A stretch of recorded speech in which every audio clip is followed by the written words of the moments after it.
another edition of Boundaries and Brotherhood with the Carrie and Gordon Show. We're going to be talking about a lot of different things tonight, and today or tonight, whatever you want to say. But today's topic is going to be the topic. Well, the title of the thing is going to be, I got it right here, right? Breaking the cycle of emotional sabotage, moving from self criticism to self leadership. As you can tell from last week's show, we had a very good interest of it and went really, really deep. So today, Miss Palura and I is going to be talking about the specific triggers that lead to an internal sabotage. In fact, her post right here was so deep that it was so good that my AI agent picked it all up and did everything else for it. Are you talking about today's post? Yes. Oh my Because God. Okay. it was so good because a lot of the times you trigger a lot of different things in your life. And while I get it up all set up, Miss Carrie, reintroduce yourself. Let us know what you're going to be talking about, because I'm going to leave you this quote. The woman who is emotionally reactive is the woman who will never have the body she wants, and it has to match the inside. And if you like that, let me know in the comments. All right, Carrie, take it away while I get us all set up technically. All right. I'm Carrie Polero. I am, oh my God. I think she's a physical and identity coach for all types of stuff. We cover self-worth, identity, health, fitness, all the things, all encompassed in the whole woman method. And this is where women come to become emotionally regulated, mentally empowered, physically strong, and deeply, deeply confident in who they are. And today, Gordon wants to talk about a post I made. Let's see where are we at? Oh yeah, this one. Oh, listen, I'm gonna get a lot of pushback from this. I already know. That's all right. And so this post kind of came from like my own personal experience, because I remember, I had a mentor tell me, because I used to come up with all kinds of amazing excuses as to why I couldn't have certain things. And so he had a quote by Carl Jung that he would use with me all the time: until you make the unconscious conscious, it will rule your life and you will call it fate. And I was like, and I got to sit with that for a minute, because I was thinking, I'm like, oh, like I live in this delusion that, and I'm reacting to life. And I think that I've got, the relationship or the career or like all the family circumstances, like I'm choosing them. Or not that I'm choosing them, like they're happening. But I really am on a default mode choosing them based on old patterns that I have. Like, you know what I mean? And so I'm reacting to life rather than pausing to respond, like pausing and thinking of, what do I want to create? I just react.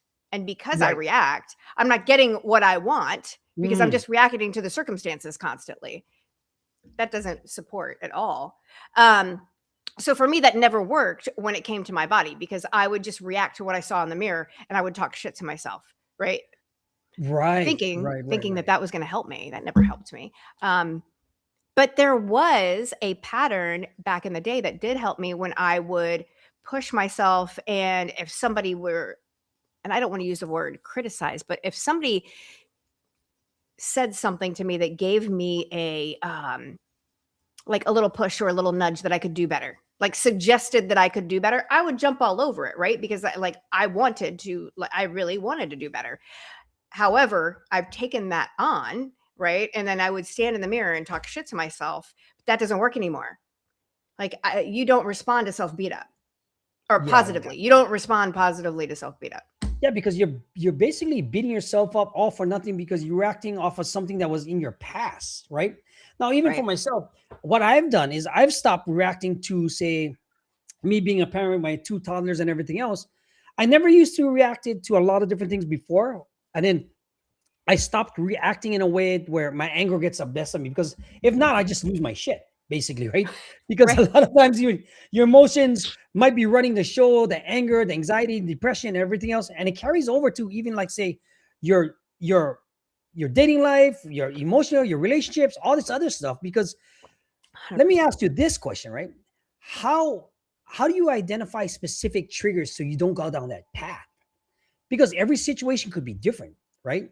Because you might be telling yourself, oh, I'm just sensitive, making excuses, I feel deeply, I'm intuitive, all this bullshit, right?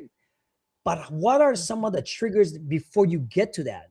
Because if it's running the show, you'll never have emotional intelligence or the control that you're looking for, and that raises red flags for a lot of different things. For me, it has been, being in touch with my body enough to Okay. know that when I feel that shot of energy that shoots through my body, when I'm Big, triggered, it's, big. "Oh, we don't need to react right now. Let's just pause for a moment." Practice the pause. I think that Yep. my mentor's husband, gave me that one day. He was like, "You know what, Carrie? You know what part of your problem is like you just like boom, like you react like like million miles an hour, like right then. But if you just practice the pause, your life would be so much better." And I was like, "The hell are you talking about?" Um, Oh, this yeah, is yeah, yeah. yeah, This yeah. was that was great, a great suggestion, and this was probably about 11 years ago. Okay. And I started like his voice would echo in my head anytime like something wild would happen, and I'm like, practice the pause. Like, don't respond. Don't open your mouth. That's all the things I kept thinking in like real time. I'll be like, don't open your mouth right now.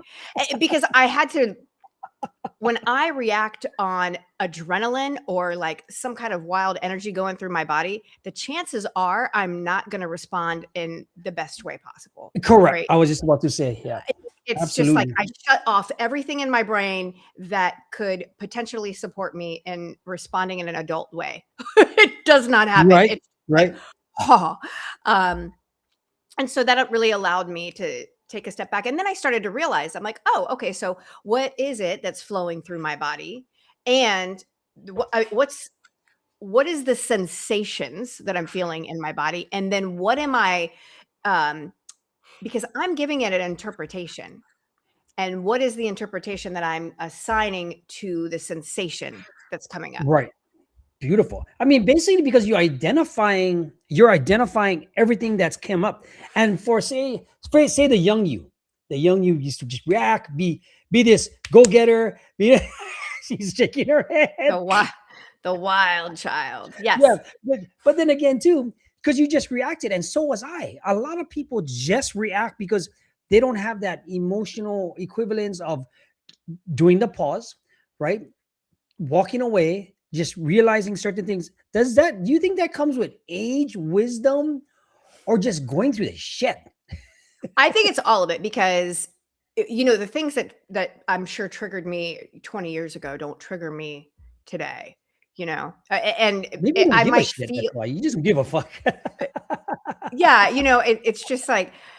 And when I was younger, I felt I had this absolute like need to be right all the time.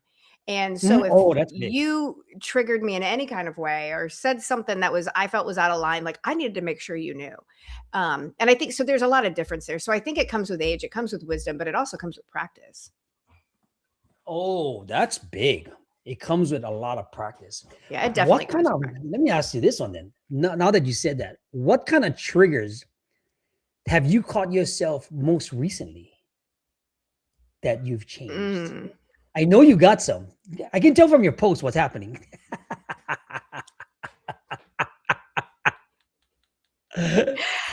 Yeah, so oh yes, Gordon. Oh, you You're said, funny. oh, yes, guys, be prepared. Um I think one of the conversations that comes up a lot for me is around people just want to have this amazing body or and be in great shape, but they don't want to do anything about it. And that for me, like even now when I just said it out loud, I was like, "Ooh, I felt a little energy there," because It- for me, I've had to work so hard in oh, order absolutely. to get the physique that I want because, and it's all been through mindset work. I didn't just wake up and I went through a whole like a lot of hellacious shit in order to get to that place where I was like, okay, I'm tired of putting my body through like this punishment all the time. I hated exercise. I didn't want to do it, but I loved the result. And so it was Okay. really, I got to like shift the way that I thought about exercise and change my entire lifestyle. But it was That's all around big. mindset. But that's big because I mean, if you don't know, if Miss Carrie Puller, she's an identity coach. She's a health and wellness trainer. She works out in the gym. She puts in all the work that she has to do because you know what type of discipline it takes. But the result versus the work you have to put in, and put on top of that, she lost about 80 pounds, right, to get to this stage presence, right? The discipline that has to go to doesn't mess with your head sometimes, and how does it relate to your relationships in the real world, right? Oh Because yeah, because when you're not feeling good, so I had absolutely zero self control when it came to food, because it always gave me an instant gratification. Just think about sugar. You know what I mean? Like, oh my God, I love sugar. But when I eat, if I were to have a piece of sugar or a piece of candy or a Snickers bar, like I don't want to stop there. Oh, I'm going to use this. So I used to have this thing with jelly beans. It sounds so wild. And so I would buy a bag of jelly beans, and I would always have this bag of jelly beans in my house. But the problem became where I couldn't just eat like a couple of jelly beans. Like I would sit and eat the whole bag, and and I would never stop. I wouldn't even eat a handful. I'd eat the entire bag. Um, ah, and and halfway through oh the bag, when you eat so much sugar and you start to feel sick and you're like, "Oh, I'm gonna throw up." I would have that feeling and I would still keep doing it anyway. oh wow, It was was this that it was almost like a sugar addiction at one point? yeah, and I might go throw up. I mean, you never know. But my whole point is I Ooh, couldn't stop until it was done. Like I the had to whole finish bag? the bag. The whole bag had to be No, done, no, and that I was would your make thing, huh? myself sick. That was my thing. Um, and I would tell myself like I deserve to have this candy, but it was also like I didn't know how to turn it off. I didn't know how to shut it off. So let me ask you this now. In one of your posts, or one of the questions I have from like going on, you're stuck because you're inconsistent for a lot of things, right? And you're stuck because your mind is still at war with your body.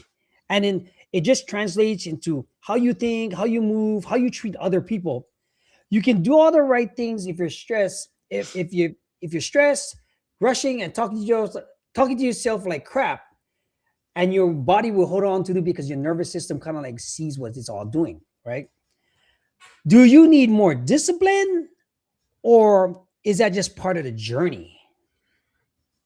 Well, I think discipline is part of the journey, but it really is getting to the root of like what's underneath it. Like, what am I trying to hide from? No, good answer. Beautiful What am I answer. trying to hide from? It's like that's really what it is. It's like I'm carrying something that I don't want to let go of. What would be how would what kind of exercise mentally could you provide that has helped you in case somebody that might be going through this type of crap going through it? Because a lot of it, Andrew's going through it right now. In fact, the thing that with the sugar thing going on, I have to cut down my sugar intake because of all my testing I'm doing, right? Yeah. I got testing on the liver, testing on the heart, testing on the stuff, and it all come down to what I like: cookies. Those are your jelly beans. Those are my jelly beans, as I said. But I only like cooked. I just like sweet stuff. So now I have to kind of like get it under control, and it's going to take discipline because at the same time, what am I teaching my kids? Even though they're chunky monkeys, right? But I can't help it because they're enjoying their life. What would you say, right? Is the gap between thought and action going into that? Is to pause. And the thing too is, and if I think about my whole life in general, when I think about like drugs, alcohol, like, oh my God, like I think my first addiction was to more of anything. You know what I Oh, mean? that's deep. Like if I look back in my life and be like, wow, because I've always had this addictive personality and this addictive behavior. And so where did it come from? It's because I'm unhappy, but I'm trying to hide all the stuff that I'm carrying. And for whatever reason, I keep thinking that more is better. So I'll have more of anything. Of course. Hence the jelly beans. You Right, right, know, right. I'll make myself sick and I'll remember how sick I was. And the next day I'll do the same shit again. Would you do that? Would you do that with drugs and alcohol? The same way, the same reason, the same motion, the same behavior. right? 100%, 100%. Yeah. It's the same exact behavior. It's just Same thing, a different item. different thing. That's it. So let's compare stories. Where do Okay. you think your lack of drew you to that? Then I'll tell you mine because it took me a long time to figure this out. My lack of Like, like say why why you went to that? Where did have you stem down? Did you how dig? Because from your post, and I know you personally, how deep you go with everything. Mhm. Did you dig deep on where it stemmed from, and you resolved that? Yeah, I think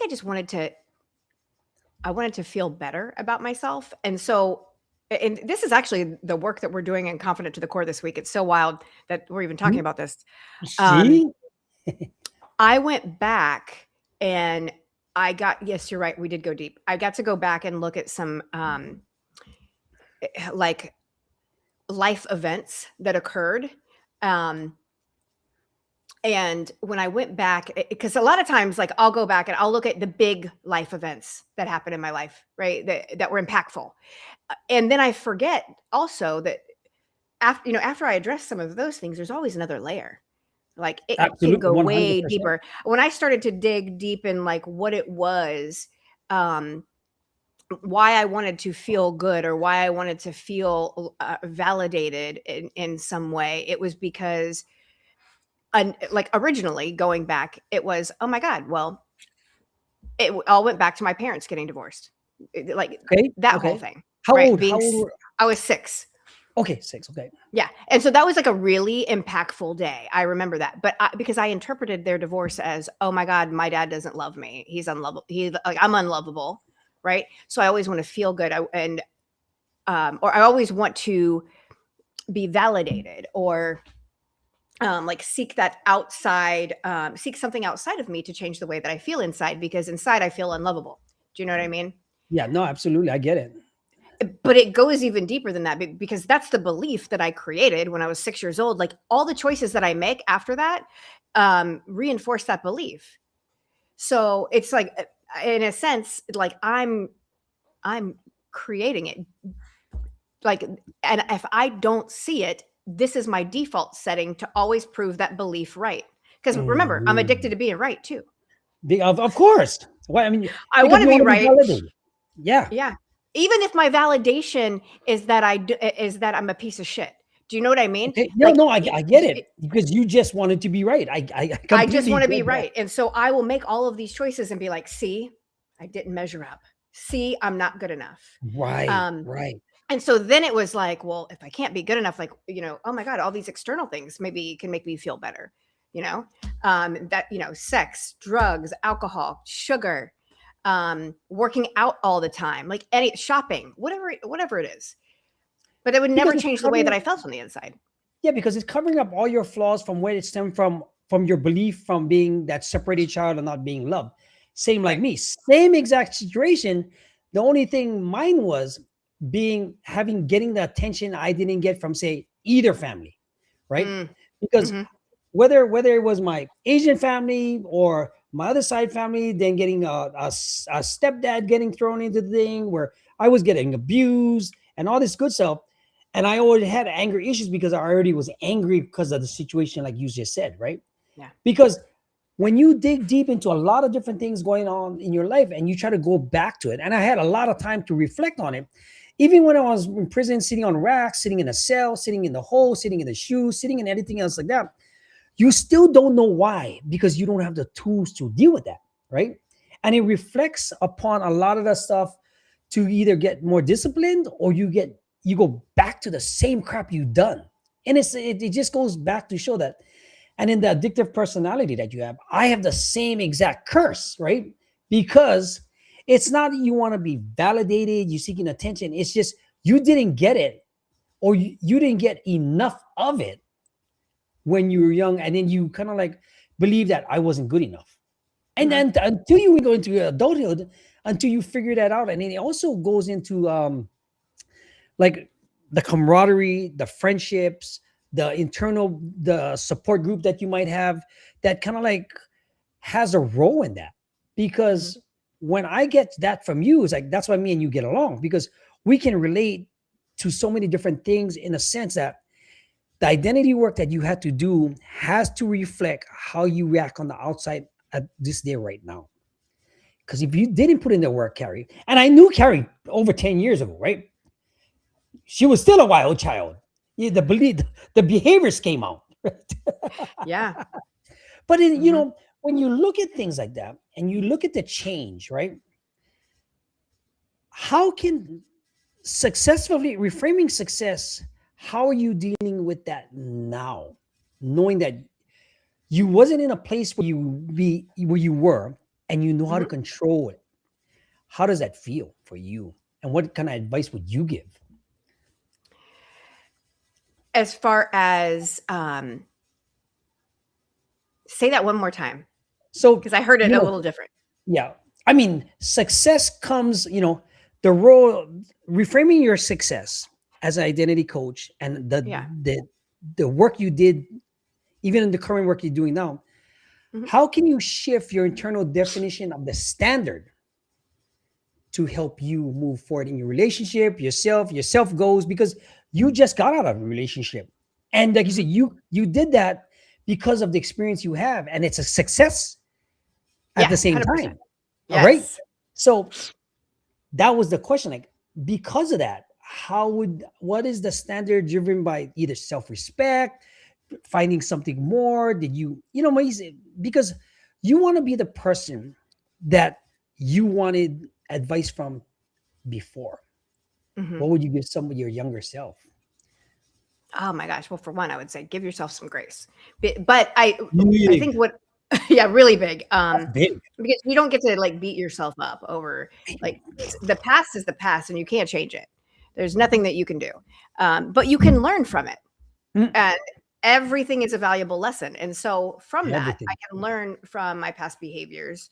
I can learn what works and what doesn't work. I can also learn about like looking at these significant life events that actually um, were so impactful that it caused me to believe that I didn't measure up or that I was inadequate in any way because no one, everybody has value to offer. And so, what was it Mhm. that had me think that I wasn't valuable? I think that is one of the key things. Big. And going back and recognizing that, oh, it was just the meaning that I gave this event. Like, that was it. And I'm the one that did it to myself. You know, I was just about to say. I can't even be mad at anybody else. I can't be mad. I can't be upset. It's just like, Right. oh, like, and then it's taking that like that responsibility. And so from that, like, we talked about this week. Responsibility is my ability to respond, and so it's my responsibility to see, um, to see what happened, and then I have the ability to respond late, like differently today, not go back to the old behavior that that had ruled my life for so long. It, obviously, I was not getting the results that I wanted.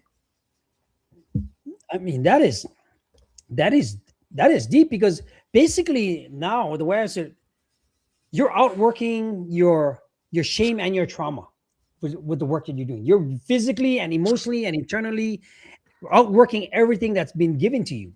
Now, with all of that being said, how does what would be your top three that makes you outwork? You know, you might have a different body now, you might have a different mindset, but you might be in the same prison versus your standards, Yeah. right?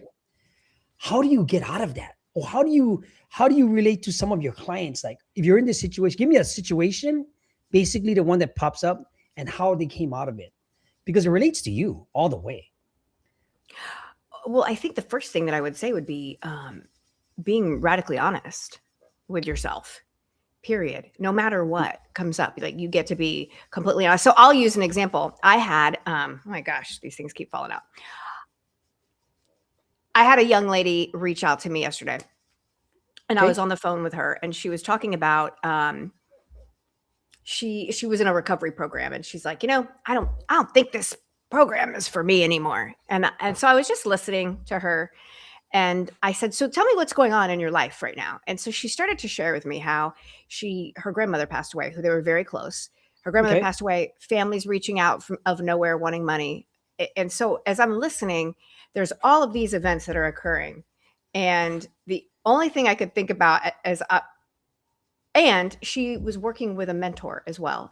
And with her, Okay. she hadn't done any work with her mentor. And I was just like, oh, wow, it's so interesting how we'll go back to when uncomfortable things happen in our lives that we don't necessarily want to face, and we don't know how to react, and we're having all of these emotions and feels and stuff go through our body. We want to blame something, so we're going to blame this recovery program, right? Like that's what she Mm-hmm, wanted to blame. mm-hmm, mm-hmm. I'm going to blame the family that's calling me now too. Um, and now all I want to do is go back to the old behavior that I know of, is where I just want to isolate from everybody and I don't want to talk to anybody because I just want these feelings to go away. And so, as we were chatting, and I'm like, you know, it just sounds to me like you have a lot going on. There's a lot of emotions, a lot of feelings going through your body, and maybe um, you're not clear on how to interpret them. And so my suggestion would Wow. be you just don't get to make a choice right now. Like No, you I get mean, to okay. just Yeah. keep doing the things that you're doing that are like, none of these things are broken. Everything's working. And all of a sudden you come out of nowhere and said, this thing is broken. It's this thing. Um, Mm. and so how it's interesting how immediately we will go, and we are so afraid sometimes to look at ourselves and go within and face that pain and grieve, and we'll go towards something, or we'll blame something outside of us, and that just puts us back in being the victim, right? Like all of a Right. sudden all of our power is outside of us, and we think these outside circumstances are what's affecting us, but it's not. It's my ability to respond to the situation is what's affecting me. And so, when we ended the conversation, it basically was like, don't change anything. Like you don't get to change anything. You just get to keep doing what's working. These things are working. Keep them going, and let's regroup later. You know, um, and a lot of times we don't see that. And so I was really grateful that she called me. You know what I mean? Because then she could have just gone off on a whim and made a wild decision on her own. I've done that before. Oh, I was just about to say, because you've been in that position more times than over, and it's Yeah. easy to, like I said, it's easy to deflect, it's easy to blame, it's easy to fall back into victimhood, it's easy to fall back into the patterns that you already knew, because Yeah. that's the cycle of, like, say, going into that spiral if you don't know how to catch yourself. Because it's Mhm. easy to go back to drinking, it's easy to go back to the drugs, it's easy to do that because it's easy to go back to prison, honestly, right? Yes.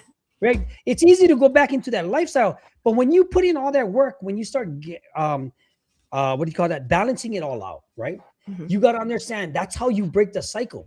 Everything is there for a reason, everything happened for a reason. The thing is, what's the action you take in the standard or the line that you don't want to cross to make it happen? Because if you don't have that straight discipline, well, basically, not straight discipline to go right instead of, I got some of my friends, like, they want to play two sides. I'm a master at playing two sides or staying in the Mhm. gray area. But at one point in time, you're gonna have to make a hard decision to figure out that I don't want this anymore, right? Because that's how you catch yourself from either going down that path ever again or opening that door just a crack, because that crack will fuck you up.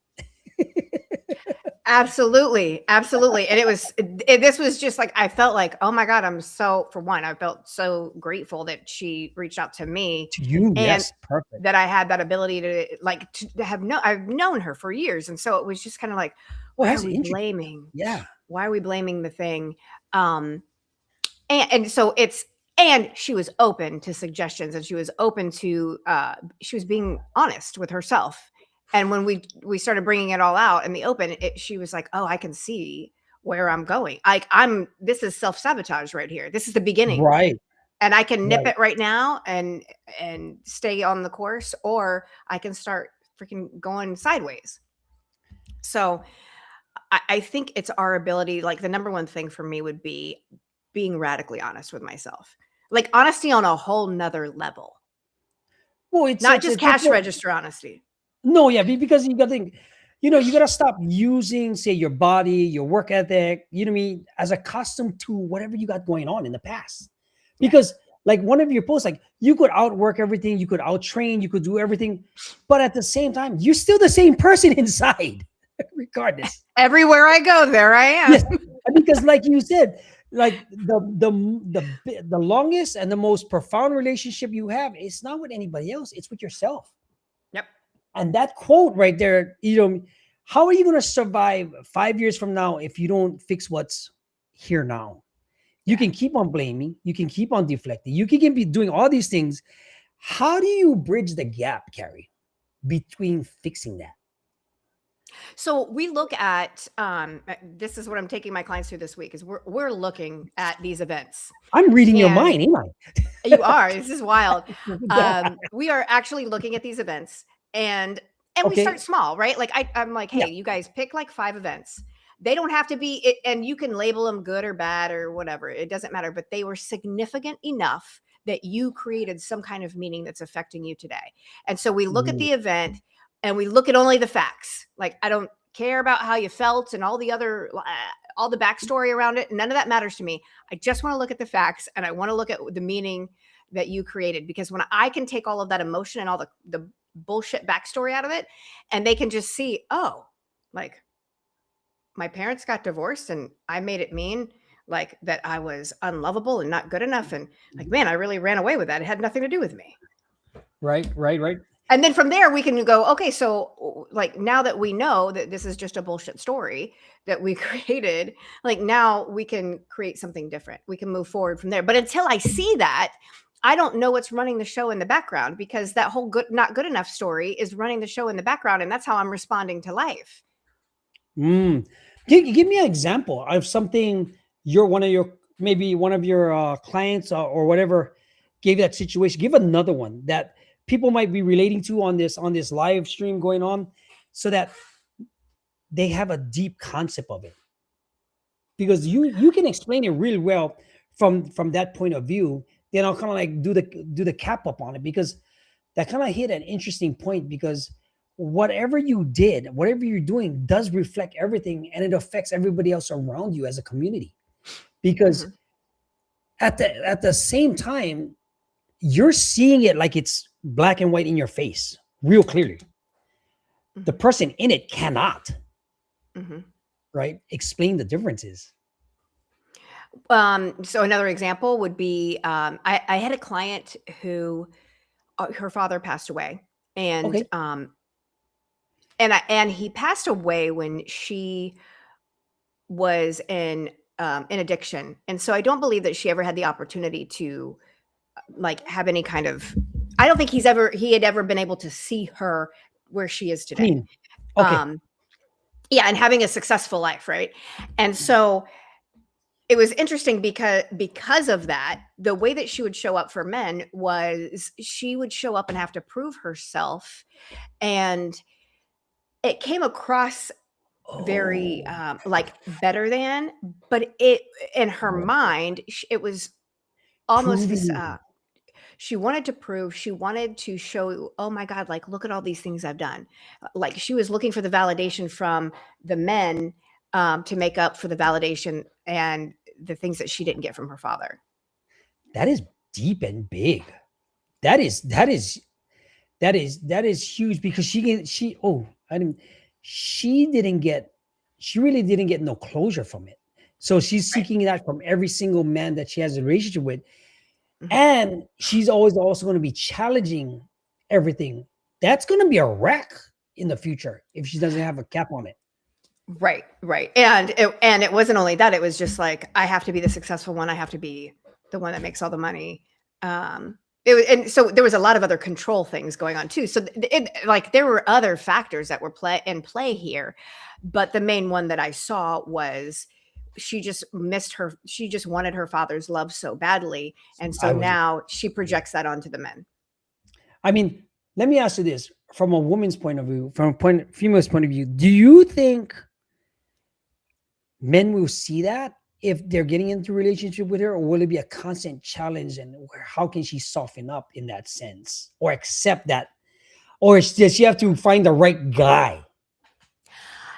I think a healthy man is going to see that and be like, "Oh yeah, no, I'm not enrolled in this. Okay. Because Okay. what will end up happening is I'm going to project all of that onto the guy that I'm dating, and I'm Correct. still not going to feel like I'm getting that love and that validation that I've always wanted from my dad. And because you can't meet that need, now I'm going to blow everything up. And I'm going to start blaming you and criticizing you because you aren't giving me what I think I need, which really is the very thing that I get to give myself. And yeah, that's understandable. But what do you tell, say, a client like that that might just be in that zone? How do you soften them up? Because that's a downward spiral itself. Yeah. Because if that person kind of soften up or accept certain things or change a little bit, it will Mhm. affect their relationship. Mhm. It's sidebar here, right? Yeah, It's a yeah, sidebar. Yeah. and it really listen, I've had clients that aren't willing to even go there. They're like, "I don't wanna look No at it." way. And I have clients that are like, "Oh my god, I see it plain as day right now. I wanna go there." Okay. Um, and, like, let's go and look at what like, I wanna go back, I wanna look at this, and it just because it really involves, like, a level of self-forgiveness. And we're constantly forgiving ourselves, right? We're going to make mistakes every day. So I get to live in that space of like, I just get to be in this self forgiveness of like, no matter what I do, I just get to laugh and learn from it. I mean, that's the reality. That's like the life that I get to live. Right, But, right, right. But but some not every day. people like live in self beat up. Oh, self beat up. I mean, And the that's self beat up people. is shame. Yeah. So I'm keeping Okay. myself shamed by or in shame, which is the lowest fucking frequency, by beating myself up constantly when I make a mistake instead of just like, oh, cool, I made a mistake. Well, that was funny. Let's move on. Yeah, but before you would react. See how from the start of the show today, you would react because of that's what you're so used to. Now you Yeah. just look at it as a learning experience and everything else. Because when you start, when you start looking at certain things in that sense, it kind of changes your perspective because the perspective is what's going to drive you to the next thing, right?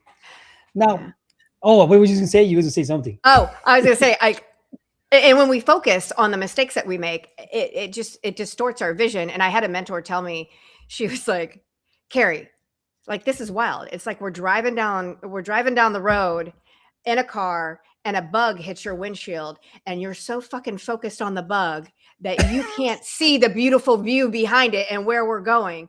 So, That's are a good you one. going to turn on your windshield wiper and flick that bitch off your windshield so that we can keep going? And I was like, "Oh, thank you for that." Like that was one of the most That profound is the things that someone most perfect. because it landed. I was like, "Oh Yeah. shit, I'm doing that." Yeah. I mean, you've been guilty of that too. It's like Oh you're my looking at the god, yes. freaking bug, not looking at all everything else that's going on around you. But now that you reverse the roles, right? Yeah. When you reverse it, how is that working out? Oh my god. I love it today because now I can see the bigger picture. And it's just a habit. It's I create like when Yes. I create new habits, it's just like with working out, like and all the mindset work, everything just becomes a new habit. I get to look at everything from a different perspective today. That's all. Another lens. Okay. Before we end the show, give me your top habits that you change to opposites. Give me, okay, I won't even challenge you that. Just give me three. One that you used to have and one that you do now. One that I used to have and one that I do Yeah. now. Um uh, well, I used to lie to myself all the time to justify because I wanted to be right. And now I have I try to be radically honest with myself, and sometimes I need a little assistance, but my Okay. focus is always being honest with myself because if I'm not honest with myself, then I cannot affect any change at all. Period. That's one of the things, and I like to go back and look at choices that I've made. And when I look at the choices that I've made, okay, so let's see what worked and what didn't work from a neutral lens rather than from self beat up or from, oh man, you really effed that up. So it really is just those little things have changed my life tremendously. Nice, nice, nice. I mean, because if you look at it from where the place you were, just like myself, from where you were, what the process you had to go through from A, B to C to D to whatever you got going on to the person you are now, you had to go through this stuff because that's Yeah. part of catching yourself from breaking that cycle. Because if not, you're gonna keep doing that stuff all the way to you're like in your 80s and be all crotchety and stuff like that, right? You might be old, stuck in your ways all this time, and never change it, and you're gonna realize I could have done something different. Something could Yes, have benefited 100%. me 100%. I could have been better friends, more growth, more perspective, more insights on life, on a lot of different things. Because if you don't do that, right, you're gonna be what they're gonna find. You're gonna be in your deathbed with nobody to figure out what how to help you, and it's Mhm. gonna be like, what the frick, right? So, what 2 things were important to you that changed the trajectory of your life? I one of one of the most recent things would be realizing that you don't have enough time to be Mm, worried about your bullshit and your yeah. perspective and letting your ego take over everything. For a guy, you mean for a guy that's in my situation, used to have power, money, this, all everything else, to put down to your ego a couple notches, and you have some of my friends here that know like I could be this alpha mother freaking asshole because I've been there to put that Mhm. ego down a notch to be relatable, to be everything else, I get more done and I feel good about myself, even though Andrew will tell you otherwise. Don't say anything. But if you look at a lot of the different things now that you have family, you have kids, and you set an example for a lot of things, you start to look at, and then you get a little bit older with your health and everything, you start looking at things that if you've done all kind of bullshit and didn't get you nowhere as a person and your happiness and your purpose and your fulfillment, Mhm. how can your partner, your relationship with your kids and everything else have a happy life? It's important for a lot of things to for you to go through, because if you didn't go through it and you didn't change, you still be the same person. I Right. am not the same person as say back in my heyday, out by a long shot. Am I dormant? Am I capable of being that person at any given time, being turning on a switch? 100, absolutely, motherfucking.